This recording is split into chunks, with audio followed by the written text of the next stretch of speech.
Now, I realize that not all of you here today are followers of Christ, and I'm glad that you're here. We are glad that you're here. You're welcome here. You're welcome to come with your skepticism. You're welcome to come with your doubts and wrestle through those. This is a safe place for you to do that. Safe place for you to do that. But whether you're a follower of Christ or whether you're considering Christ or whether you're opposed to whatever you perceive Christianity to be, the solution to the problem depends on identifying the problem. So Jesus has come to, quote-unquote, fix things, right? Well, if he's distressed until that time comes, it begs the question, what exactly is wrong with the world? What is wrong with the world? Now, there's a couple different approaches. Granted, this is an oversimplification, but there are essentially two ways to view what's wrong with the world. Number one, the system is broken. Number one, the system is broken. So if the system is broken, and by the system, we're talking about environment, how we're raised. What's wrong with the world? Well, the educational system's broken. What's wrong with the world? The environment, the ecosystem is breaking down because of man's influence. What's wrong with the world? There's too much money in politics. What's wrong with... Fill in the blank, okay? You just watch the news and you'll discover what our world thinks is wrong with the world. And the answer will be, the system is broken. What's wrong with the American family today? Kids don't respect their parents. Well, the family's broken. It's how we teach our kids. It's always something external to man. It's the educational system, the world we live in. Could be a chemical problem. Could be an educational problem. We just don't know enough. And so what's the solution if the system's the problem? Fix the system. How do you fix the system? How do you fix the system? You know where you just add an ism. You just add an ism. Conservatism, liberalism, socialism, communism, capitalism. You see? That's how the world approaches everything. Now, you may identify with any one of those, some of them, or none of them, but everybody tends to lean towards an ism and think this is what the world needs. And that's why people are very passionate about politics. That's why people are very passionate about whatever banner they're waving, because they think if the world will just embrace this system, then the world would be better and suffering would be relieved, right? What's the problem with the isms? Imagine there's no heaven. Imagine there's no religion, no property, no countries. You know, John Lennon, Imagine. Okay? Wouldn't that be a great world? Stalin tried it. They tried to fix the system. They tried to level the playing field and distribute everyone's wealth so that there wasn't any personal property, but that everyone would have enough. So they quote-unquote fixed the system, but who runs the system? Who runs the system?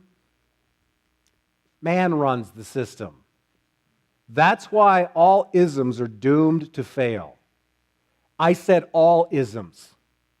So, well, I'm a conservative. I think conservatism is pretty good ism.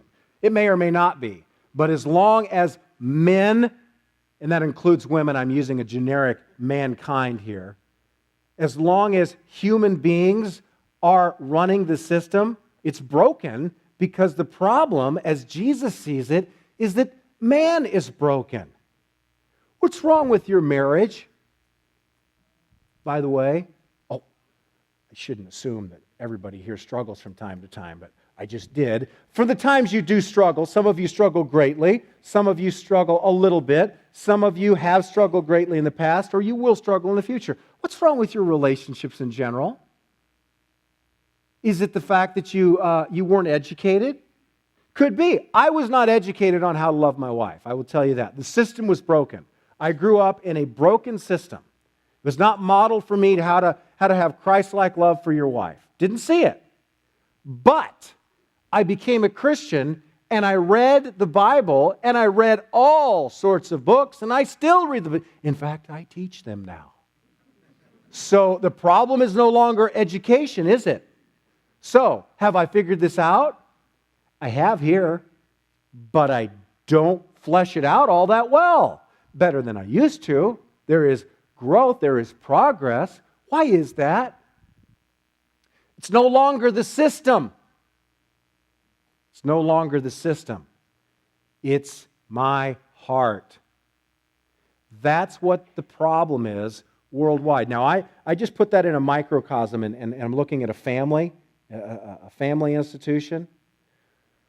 What's wrong with our government? People oversee it.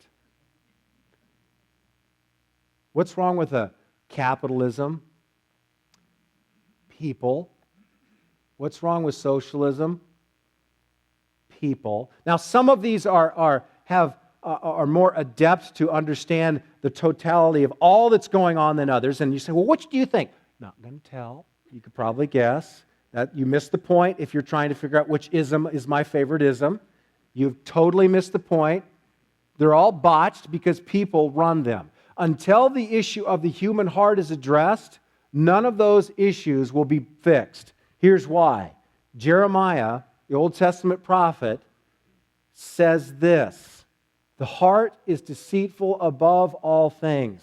It's desperately, desperately sick. Who can understand it? That's a rhetorical question. No one can understand it.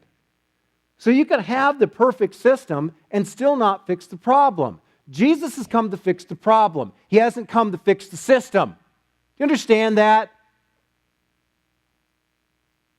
Some people, they get all uptight about what would Jesus do? What kind of government would Jesus have us have? What kind of ism would Jesus adopt? He wouldn't. He'd come and fix the problem, which is not the ism. Do you understand that? The difference between the problem and the isms? The ism is not the problem. The problem is right here, the human heart. Jesus comes to deal with the problem, the human heart.